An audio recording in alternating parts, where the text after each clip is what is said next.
10 is your local election headquarters, and today we're giving you all the information you need to know to make your vote count. We have team coverage for you tonight, connecting you with resources to make your vote count. Color 10's David Chasanoff will have more on Missouri's voting options. John Adams is live at the Midtown Library with the League of Women Voters, celebrating its 100th year. But first, we want to go out to Francis Lynn live in Springfield to show us more about the history of the Electoral College and how it works and how Missouri will fit into this year's equation. Francis.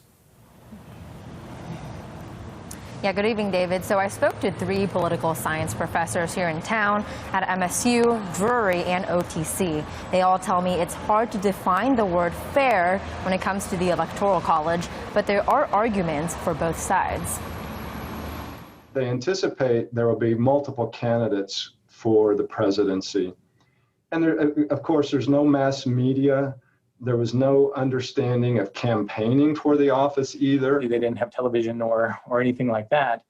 So they were worried about the ability of somebody out, some farmer out there being able to make a good decision because they didn't have information. The professors tell me how the Electoral College disproportionately favors small states. The smallest 26 states command a majority in the U.S. Senate, but they represent less than 18% of the population. There's no other industrialized democracy that systematically disfavors urbanized areas. Some other reasons the system is disproportionate: a state has a minimum of 3 electoral votes, even if their population is much smaller than that. And the winner-take-all system is not reflective of all voters. In 2016, all 10 electors voted for Donald Trump, 0 vote for Hillary Clinton.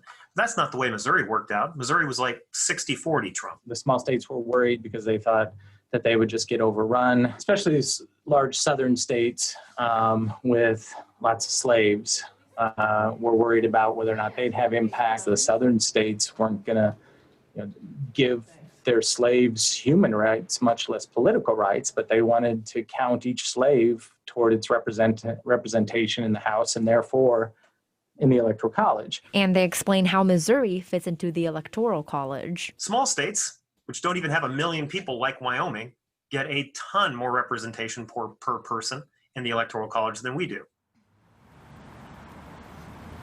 So there is a very rare scenario that could happen. It is possible to have an Electoral College tie, which each candidate has 269 electoral votes each. Now, in that scenario, the vote then goes to the House of Representatives. They will hold a vote with delegations of all 50 states to vote as a state singular, which means that their entire state counts as 1 vote. Francis Lynn, Ozarks First.